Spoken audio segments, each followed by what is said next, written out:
I do not wish to be horny anymore. I just want to be happy.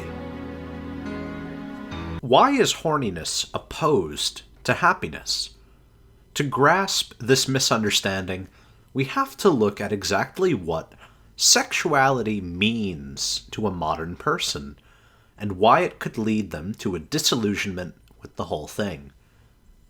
For many young people today, sexuality has become something alien.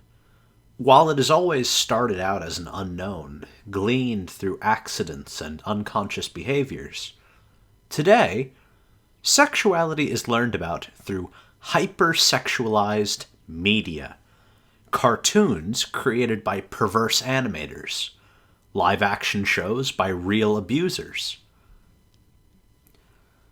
Take a step back and look at the generation who grew up on Nickelodeon shows produced by Dan Schneider, a noted pervert, and consider what effect they had on our collective sexuality. I have always told you of the virtues of sexuality and sexual freedom, and how it becomes perverse through endless media distortions and internalizations. The lingering residue of media has become gunk in our biological machinery.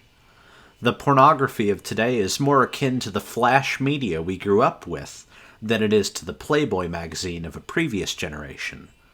The same strange ideas flourish here.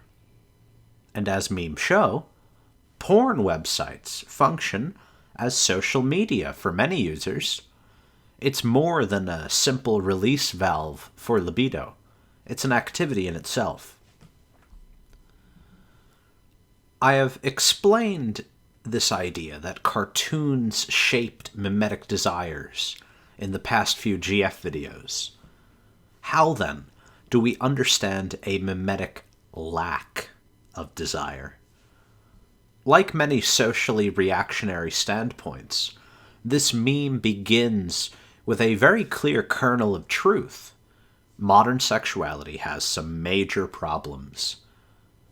But why is the next step to look to your fellow human, blame them, and repress your vitality? This is an age-old response to the vices that arise in a culture that mistreats sexuality. It's what Nietzsche describes as the ascetic repression of instinct. The instincts that must express themselves are turned inward, where they form increasingly more bizarre delusions and ideas. This is clear in those who today repress their libidos and reap the crops of isolation and digital delusion.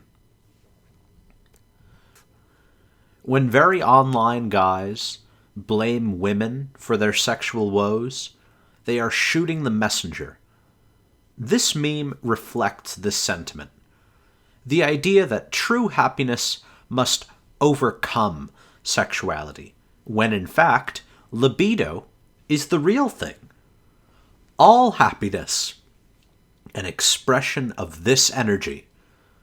To be fully human, you must have a healthy sexuality.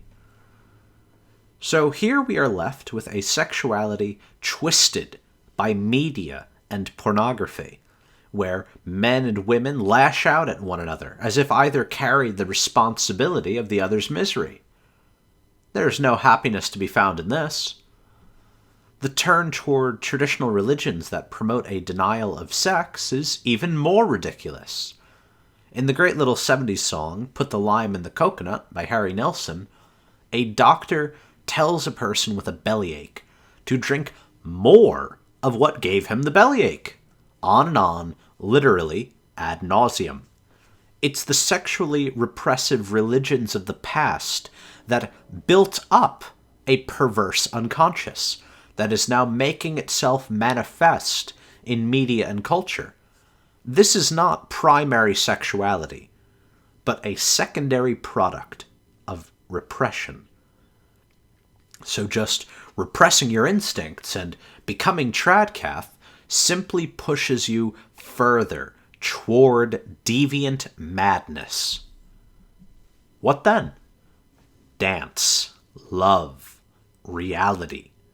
Remove the digital veils placed on you, and see the world and its wondrous inhabitants clearly. The misogyny fostered by internet usage is not a bug, it's a feature. It's the venom of the digital anima. Just like insects who become infected with a parasite begin putting themselves in danger and going against their instincts. When young men despise women, they are being softened and letting themselves be further entrapped within the spider's web. Reality is the only way out. To hate your true anima is to hate the archetype of life itself. Happiness and horniness are compatible. They were in ancient cultures, and they certainly are today.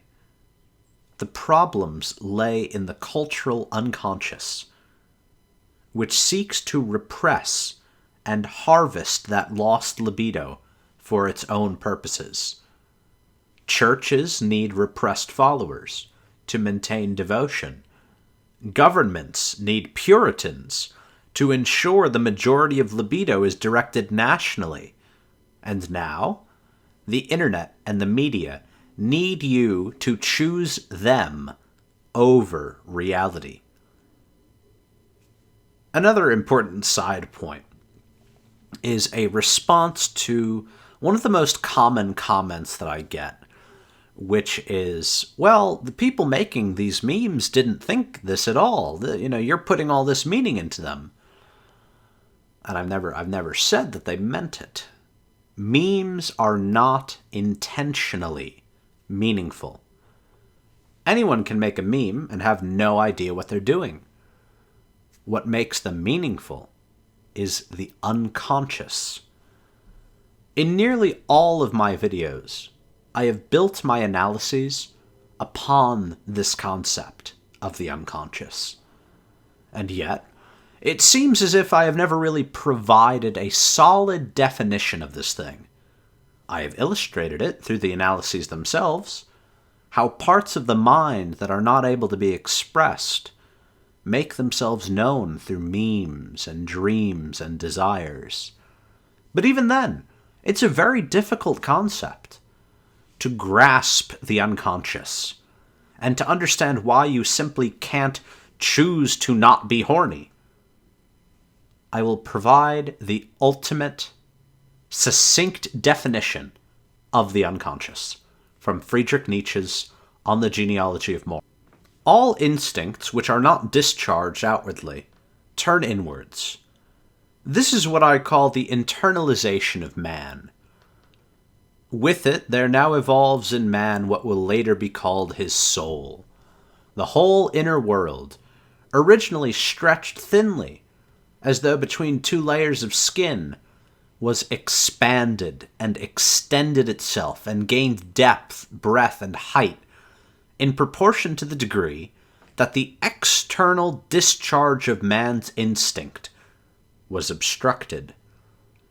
Those terrible bulwarks with which state organizations protected themselves against the old instincts of freedom, punishments are a primary instance of this kind of bulwark, had the result that all those instincts of the wild, free, roving man were turned backwards, against man himself.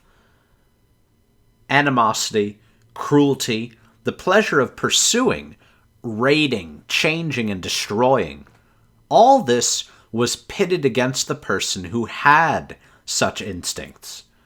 That is the origin of bad conscience. Lacking external enemies and obstacles, and forced into the oppressive narrowness and conformity of custom, man impatiently ripped himself apart, persecuted himself, gnawed at himself, gave himself no peace, and abused himself. This animal, who battered himself raw on the bars of his cage, and who is supposed to be tamed man, full of emptiness, and torn apart with homesickness for the desert, has had to create from within himself an adventure, a torture chamber, an unsafe and hazardous wilderness. This fool, this prisoner, consumed with longing and despair, became the inventor of bad conscience. While this is an illustration of the evolution of man's consciousness, I'm sure every one of you relates to this. We all begin our lives these wild and free children, and our upbringings seek to turn that desire inward.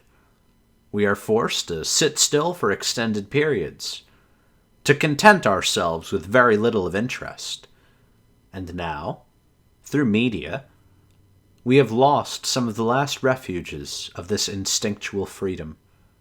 Rather than socializing and performance, video games have taken on the last violent urges left, and pornography has sapped the last of our sexual desires. Technology is, as I've said before, a whole made for you, and its aim is to receive everything you have. I've said this many times, and one of the common responses still makes me laugh. Annoyed at my still upholding material reality. I know, an obsolete thing. They say the digital is more real, and that living within it is true freedom. Freedom from the body. These are what Nietzsche referred to as the despisers of the body, who are no longer able to create. They despise life and reality. And like the fox who lost his tail, wants all the others to cut theirs off as well. Theirs is the morality that despises the body's lust. I am horny, and I am happy. Remember, memes matter.